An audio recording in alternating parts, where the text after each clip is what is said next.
உலக அளவில் rescue operation படங்கள் பல வெளிவந்துள்ளன. விமான நிலைய தீவிரவாதம், ஏதோ ஒரு இடத்தில் பிணை கைதிகளாக்கப்பட்டு பின் அங்கிருந்து தப்பிப்பது என பல வகை. தேசப்பற்று படங்களை கடந்து உண்மை சம்பவங்களை மையப்படுத்தி எடுக்கப்படும் ரெஸ்கியூ ஆபரேஷன் படங்களும் அவ்வப்போது வெளிவரும். 2014 ஈராக்கில் இருந்து தப்பித்து வந்த 19 மலையாள செவிலியர்களின் வாழ்க்கையை மையப்படுத்தி எடுக்கப்பட்டிருக்கும் படம் தான் take off. Angamaly diaries, take off என கேரள சினிமா நிஜமாகவே வேற லெவலில் பயணப்பட்டு கொண்டிருக்கிறது. அதிக சம்பளத்துக்காக ஈராக்குக்கு செல்கிறது கேரளாவிலிருந்து ஒரு செவிலியர் குழு. வேலையா இல்ல குடும்பமா என கணவர் ஃபைசல் முரண்டு பிடிக்க வீட்டுக்கடன் சூழ்நிலை காரணமாக விவாகரத்து செய்துவிட்டு ஈராக் செல்ல ஆயத்தமாகிறாள் சமீரா. தன்னுடன் பணியாற்றும் ஷாஹிதை இரண்டாவதாக திருமணம் செய்து கொள்கிறாள். பணத்திற்காக சென்றிருந்தாலும் ஈராக்கின் நிஜ நிலை அவர்களை அதிர்ச்சிக்குள்ளாக்கிறது. அங்கு இருக்கும் ஒரு கணவன் மனைவி மருத்துவர்கள் இவர்களுக்கு நண்பர்களாகின்றனர். டிக்ரிட்டில் இருக்கும் மருத்துவமனையில் வேலை செய்கிறார்கள். முதல் கணவர் ஃபைசல் இனி தான் சமீராவின் மகனை பார்த்துக் கொள்ள முடியாது என சொல்லி ஈராக் வந்து குழந்தையை சமீராவிடம் விட்டு செல்கிறார். ஈராக்கில் தற்போதைய சூழல் போலவே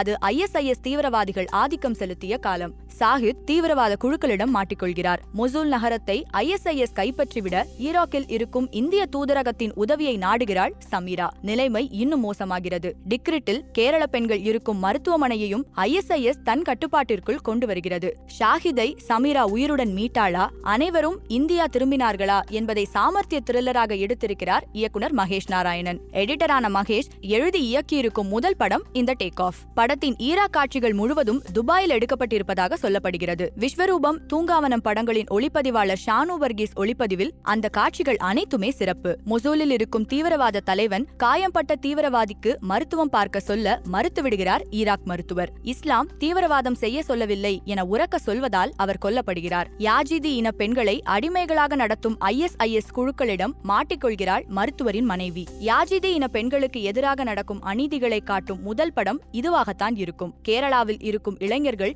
எப்படி ISIS தீவிரவாதிகளாக மாற்றப்படுகிறார்கள் என்பதையும் ஒரு காட்சியில் சொல்கிறார்கள்.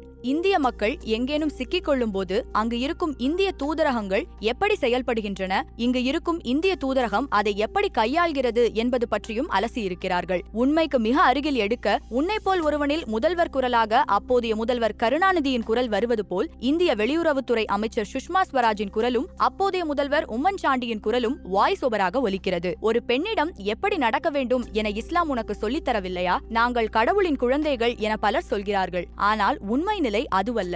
யாஜிதினாலே இங்கு அடிமையாகத்தான் நடத்தணும். ஆனால் என் மனைவி அப்படிப்பட்டவள் அல்ல என பல ஷார்ட் வசனங்கள். 2 மாசமா சம்பளம் வரல, இப்போ இவங்க உதவியுடன் கிளம்பிட்டா காசுக்கு என்ன பண்றது என அவர்கள் கிளம்ப மறுக்கும் காட்சி கேரளத்தின் உண்மை நிலையை காட்டுகிறது.